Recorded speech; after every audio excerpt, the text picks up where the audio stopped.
Welcome to Surya's TV. Good evening news. Chandrababu మహాదోపిడిని చూసి high court సైతం విస్తుపోయింది. సజ్జలు వ్యాఖ్యానించారు. సో 3000 ఎకరాలు కాస్త 1700 ఎకరాలు, 1700 ఎకరాలు క్రీమ్ ఎంటైర్ డెవలప్మెంటు ఆయన కలలు కన్నా నిజమైతే ఇది 1,00,000 కోట్లకు 40,000 కోట్లు 50,000 కోట్లు డిపెండింగ్ అనగా ఎంతైనా దాని వాల్యూ పెరిగే కొద్దీ అదంతా మింగేయచ్చు అనేది ఆలోచన. ఇక్కడ సేమ్ ఎక్కడ లేని కన్సెషన్స్ అన్ని దానికే ఇచ్చి ఉల్టా ఎవరైనా డెవలప్మెంట్కి ఇస్తే ఇన్ఫ్రాస్ట్రక్చర్ వాళ్ళు వేసుకొని ఎదురు ఇస్తారు. ఇక్కడ పెట్టుబడిలో పార్టు ఇన్ఫ్రాస్ట్రక్చర్ ఫ్రీ డెవలప్మెంటు, అమ్ముకోవడం మాత్రం అంతర్జాతీయ స్థాయి ఇది వాళ్ళు చేసుకుంటారు. దానికి అవసరమైన వాతావరణం క్రియేట్ చేయడానికి all cream administrative core area అంతా అక్కడే వస్తుంది. హాట్ కేక్ లాగా అమ్ముడు పోయేదానికి అవసరమైనవి క్రియేట్ చేసి ఇది మామూలు ఇక్కడ ఎవరైనా ప్రైవేట్ బిల్డర్కి ఇచ్చినా అంతకంటే బ్రహ్మాండంగా డెవలప్ చేస్తాడు. మన ఊరి బయట ల్యాండ్లోనే తీసుకునేప్పుడే 60-40 నడిచేటప్పుడు లేదా 50-50 40-50-60 ఏదో ఒక రేషియో నడిచేటప్పుడు ఇన్ఫ్రాస్ట్రక్చర్ అంతా డెవలపర్ వేసిస్తున్నప్పుడు అట్లా ఆలోచించినా కూడా ఇది ఉల్టా మనం ల్యాండ్ ఓనరే ఇన్ఫ్రాస్ట్రక్చర్ డెవలప్ చేసి కేవలం ఒక అంతర్జాతీయ స్థాయి డెవలప్ చేయడం కోసం అంటూ అడిషనల్ కన్సెషన్స్ ఇచ్చి అది అమ్ముడు పోవడానికి అవసరమైన అన్ని రకాల ఇవి కూడా అక్కడ క్రియేట్ చేసి ఆ తర్వాత వాళ్ళని నమ్మిన తర్వాతే లేదా వాళ్ళ డెవలప్ అయిన తర్వాత మిగిలినవని పెట్టే క్రైటీరియా ఇది ఎక్కడన్నా ఉంటుంది ఆ ప్రపంచంలో. మనకి ఇక్కడ అమరావతి అనబడే ఈ భ్రమరావతిలో లేదా వర్చువల్ దీనికి క్రియేట్ చేసి 1,00,000 కోట్లు మింగేయడానికి చంద్రబాబు నాయుడు గారు వేసిన స్కామ్లో పార్ట్గా మాత్రమే జరుగుతుంది. బీజేపీతో పొత్తుపై టీడీపీ రాష్ట్ర అధ్యక్షుడు అచ్చెన్నాయుడు కీలక వ్యాఖ్యలు చేశారు. ఆంధ్రప్రదేశ్ రాష్ట్రంలో అధికారంలోకి రాబోతుంది, ఆ పార్టీ సహకారం కూడా ఉంటే బాగుంటుందని చెప్పి మాకు ఆహ్వానం వచ్చిన విషయం కూడా ప్రజలకు తెలుసు. ఆహ్వానం మేరకు గతంలో ఢిల్లీ వెళ్ళి అమిత్ షా గారిని నడ్డా గారిని కలిసి ఒక అవగాహనకు రావడం జరిగింది.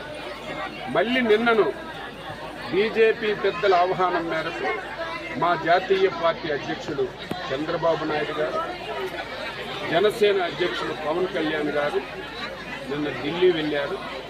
రాత్రి ప్రాథమిక చర్చలు అన్నీ కూడా పూర్తయ్యాయి. రేపు తెలుగుదేశం పార్టీ, జనసేన, బీజేపీ కలిసి పోటీ చేయాలని ఒక నిర్ణయానికి వచ్చిన విషయం ఈ సందర్భంగా తెలియజేస్తున్నాను. ఎన్ని సీట్లలో పోటీ చేయాలి, ఎన్ని పార్లమెంటుల్లో పోటీ చేయాలి అనే విషయాన్ని ఒక గంట అరగంటలో మళ్ళీ బీజేపీ పెద్దలతో చంద్రబాబు నాయుడు గారు కలిసి ఒక నిర్ణయానికి వచ్చిన తర్వాత ముగ్గురు తెలుగుదేశం, జనసేన, బీజేపీ కలిసి ఆ ప్రకటనని కొద్ది సమయంలోనే వెల్లడిస్తారని చెప్పి తెలియజేస్తున్నాను. ఆంధ్రప్రదేశ్ ప్రజలారా, ఈ ఎన్నిక ఏదో రాజకీయ పార్టీలకో వ్యక్తులకో కాదు, 5 కోట్ల మంది ప్రజలకి, ప్రజాస్వామ్యానికి, ఈరోజు దుర్మార్గుడు అయినటువంటి జగన్మోహన్ రెడ్డికి మధ్య జరుగుతున్నటువంటి ఎన్నిక కాబట్టి అర్థం చేసుకొని అందరూ సహకరించాలని ఈ సందర్భంగా తెలియజేస్తున్నాను. తెలుగుదేశం, జనసేన కలిసి బీజేపీతో పొత్తును ముస్లిం ఐక్యవేదిక రాష్ట్ర కోశాధికారి షేక్ సలావుద్దీన్ వ్యతిరేకించారు. నా పేరు షేక్ సలావుద్దీన్, ముస్లిం ఐక్యవేదిక రాష్ట్ర కోశాధికారి.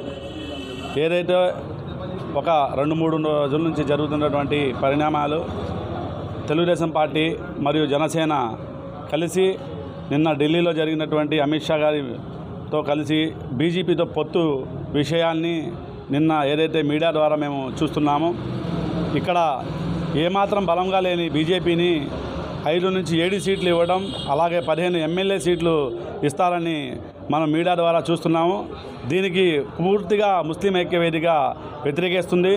ఎందుకంటే ముస్లింలకు, అలాగే భారతదేశంలోనే కాకుండా ప్రతి విషయంలో కూడా బీజేపీ పార్టీ అనుసరిస్తున్న విధానానికి మేమందరం కూడా వ్యతిరేకిస్తున్నాం. అలాగే లౌకిక రాజ్యాంగంలో ఏదైతే మనకు అన్ని పార్టీలతో కలిసి మేము ప్రయత్నిస్తున్నాం. ఏదైతే చంద్రబాబు నాయుడు గారు తీసుకున్న నిర్ణయం, ఆ పొత్తులో భాగంగా ఆయన చేస్తున్నటువంటి బీజేపీకి ఆంధ్రప్రదేశ్లో తీసుకొచ్చి కావాలని ఒక 5 ఎంపీలు గెలిపించాలని ఏదైతే అమిత్ షా అదే మోడీ గారి నినాదాన్ని ఎక్కడైతే దక్షిణాదిలో అసలు లేని పార్టీని మళ్ళీ తీసుకొచ్చి మీరు ఇక్కడ శాంతి సమరోజుగా ఉన్నటువంటి మా భారతదేశంలో, అలాగే ఆంధ్రప్రదేశ్లో అన్నదమ్ముల్లాగా ఉన్న మేము హిందూ ముస్లింలు కూడా, సిక్కు ఈసాయిలు కూడా ఈ భారతీయ జనతా పార్టీ ఏదైతే బీజేపీ పార్టీ ఉందో ఆ మతోన్మాదంలో మళ్ళీ హైదరాబాద్ లాగా ఏదైతే రాజా సింగ్ కానీ అలాగే అక్కడ ఉన్న బండి సంజయ్ లాంటి ఎంపీలు వాళ్ళకి నోటు ఏదైతే అది మాట్లాడతాం, రాజ్యాంగం మీద అవగాహన లేకుండా ఎలాగైనా ముస్లింలను హిందువులను విడదీయాలని ఒక కుతంత్రాలతో పనిచేసి బీజేపీతో చంద్రబాబు నాయుడు గారు కలవడం ముస్లింలు చాలా బాధపడుతున్నారు. అయితే దీన్ని మేము పూర్తిగా వ్యతిరేకిస్తున్నాం. ఎందుకంటే ఎక్కడైతే బీజేపీ పార్టీతో కలిసే ప్రతి పార్టీకి కూడా ముస్లిం ఐక్యవేదికే కాకుండా యావత్ ముస్లింలు కూడా వ్యతిరేకించి మీరు ఏదైతే ఎన్డీఏలో చేరారో దీనికి మీకు అవసరం, ఇది మళ్ళీ మీరు ప్రతిపక్ష పాత్ర పోషిస్తానికి ఉండాల్సి వచ్చింది. ఎందుకంటే ముస్లింలు దీనికి పూర్తిగా వ్యతిరేకిస్తున్నామని ముస్లిం ఐక్యవేదిక నుంచి మరొకసారి హెచ్చరిస్తున్నాం. పేద ప్రజల సొంత ఇంటి కల ఒక్క వైసీపీ ప్రభుత్వంతోనే సాధ్యమవుతుందని కైకులూరు ఎమ్మెల్యే డిఎన్ఆర్ తెలిపారు. ఈ రోజున రాష్ట్రంలో ఎన్నికలు వస్తున్నాయంటే సింగిల్గా వచ్చి జగనన్నను ఎదుర్కొనే ధైర్యం, సత్తా లేనటువంటి అసమర్థ ఈ యొక్క ప్రతిపక్ష పార్టీలన్నీ కూడా కలిసి ఈ రాష్ట్రంలో ఉన్న పార్టీలన్నీ ఈ జెండాలన్నీ జతకట్టుకుని ఈ రోజున జగన్మోహన్ రెడ్డి గారిని ఎదుర్కోవటానికి వస్తున్నాయి. ఎన్ని జెండాలు జతకట్టుకుని వచ్చినా, ఎంతమంది వచ్చినా, ఎన్ని గుంటనక్కలు కలిసి గుంపులుగా వచ్చినా జగనన్న సింగిల్గానే వస్తాడు. జగనన్న జెండా సింగిల్గానే ఉంటుంది. మా జెండా వైఎస్ఆర్ కాంగ్రెస్ పార్టీ జెండా, మా నాయకుడు జగనన్న. ఇవాళ పేద బడుగు వర్గాల ప్రజల్లో నమ్మకాన్ని పెంచుకున్నటువంటి నాయకుడు జగనన్న. ఈ రాష్ట్రంలోనే కాదు, భారతదేశ చరిత్రలో ఒకే ఒక్క నాయకుడు ధైర్యంగా నా ఎస్సీ, నా బీసీ, నా ఎస్టీ, నా మైనారిటీ, నా పేద వర్గాలని చెప్పగల దమ్మున్న నాయకుడు ఈరోజు జగన్మోహన్ రెడ్డి గారు మాత్రమే. అందుకే పేద వర్గాలందరూ కూడా నా కుటుంబం అని చెప్పుకునే ఈ పరిస్థితి ఇవాళ మా కుటుంబంలో ఒక అన్నగా, తమ్ముడుగా మా జగనన్న ఉన్నాడని ధైర్యంగా చెప్పుకుంటున్నారు. అందుకే ఈ రోజున మళ్ళీ రెండోసారి జగనన్న ముఖ్యమంత్రి కావాలి. ముఖ్యమంత్రి కావడానికి మేము అందరం కూడా సంసిద్ధులమై ఉన్నాము.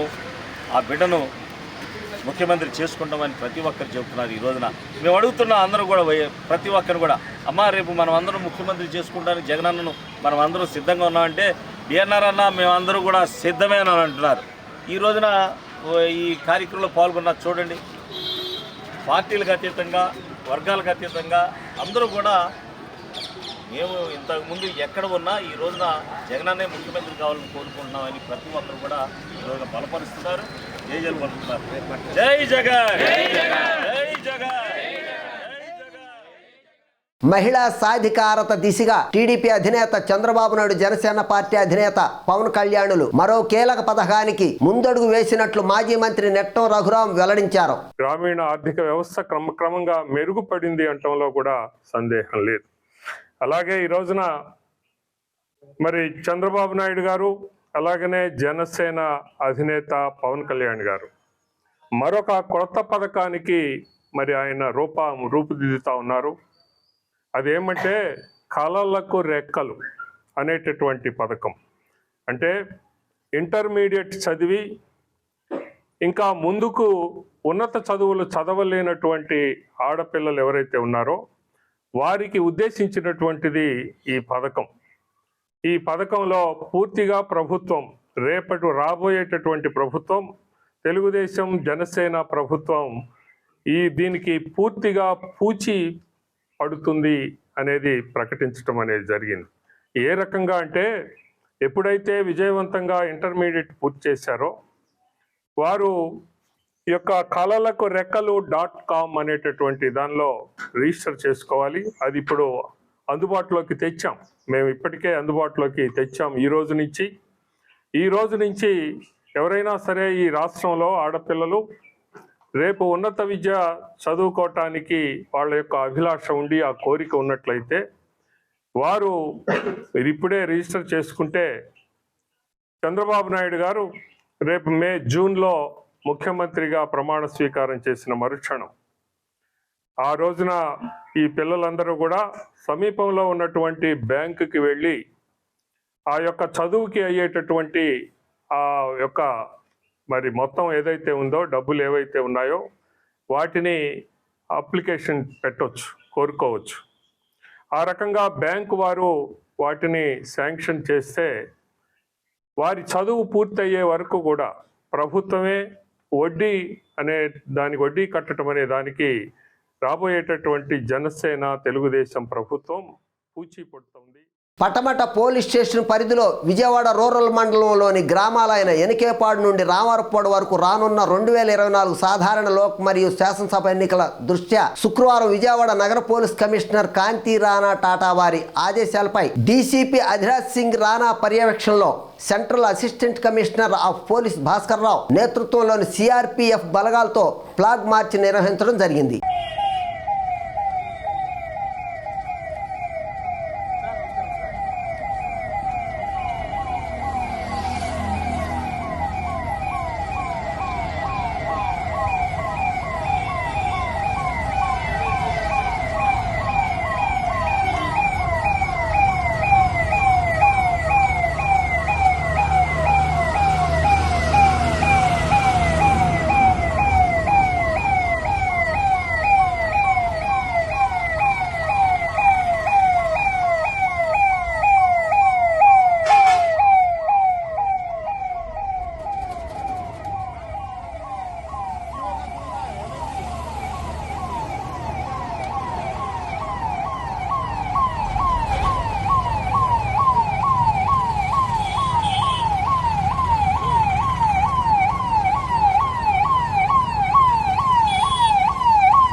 ఈ వార్తలు ఇంతటితో సమాప్తం.